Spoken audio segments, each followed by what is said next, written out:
I know what it feels like to feel stuck, to doubt yourself, and to feel like you're not cut out for the life you dream about. But here's one truth that no one's told you. It's not about being the smartest. It's not about being the most talented. It's about having the right mindset. This is the one thing that helped me get through the toughest moments of my career. When I was out of my depth, facing problems I had never seen before, or I was in a room where I knew the least. And I don't say that lightly, because whether you're building or leading your first business or your fifth business, mindset isn't just important, it's everything.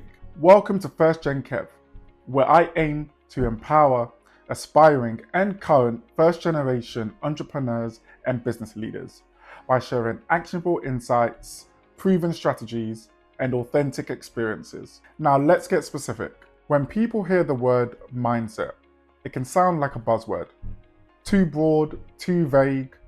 So let me break down what it meant for me and what I believe separates business leaders who just survive to those who scale to multi-millions. First up, mental resilience. For me, this means one thing: never folding when things get tough.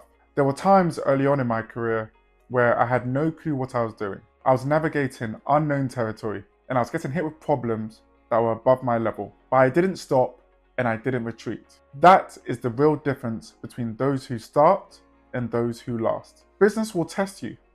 There's no doubt about that. But here's the truth.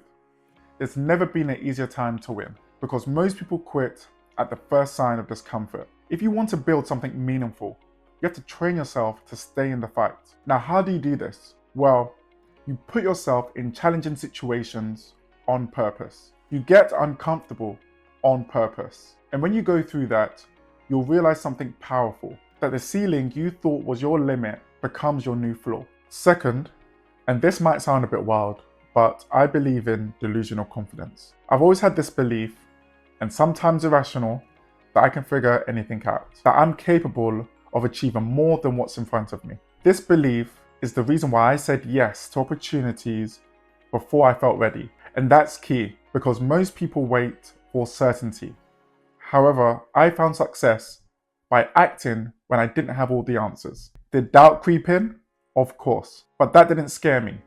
Staying still does. If I'm being real with you, this belief didn't come from books or YouTube videos. It came from my mum, the original believer, who always told me that you can do anything you put your mind to. And over time, I started to believe her. Third is curiosity. The world is moving fast with AI and tech. You have business models flipping overnight. If you're not curious, you're obsolete. I've always been obsessed with learning. This allowed me to pick up things fast, go deep on topics when needed, and stay ahead of the curve. If you want to lead in business, curiosity isn't optional. Your competitors are watching trends, innovating, and adapting. If you're standing still, you're already behind. Curiosity gives you an edge, keeps your thinking sharp, and keeps your strategies current. Finally, and something that's underestimated, is a healthy dose of optimism. When things go wrong, and they will, optimism keeps you moving. It gives you hope when the numbers don't, and it keeps your team motivated when all they see is pressure and uncertainty. As a leader, people are looking at you, and if you panic, they panic. But if you can see the opportunity in the chaos, and if you can say, we'll figure it out, that belief becomes contagious. When you're chasing big, audacious goals, optimism isn't just fluff, it's fuel. So where did all this come from? Well, my mum laid the foundation, but I also surrounded myself with voices that reinforced it. I spent hours listening to Eric Thomas, Tony Robbins, Tim Grover, and David Goggins. Not just for motivation, but to program my thinking and to remind myself of what's possible. If you want to level up your mindset, don't just listen to these people. Study them and put their words into action. Your mindset is the one thing that no one can take away from you. It's your anchor in the storm, and it's your power source when everything else feels uncertain. If you want to build or lead a multi-million-dollar business, start with the habits, beliefs, and perspectives of those who already have. And if you got value from this video, make sure you subscribe to First Gen Kev. It's just the beginning.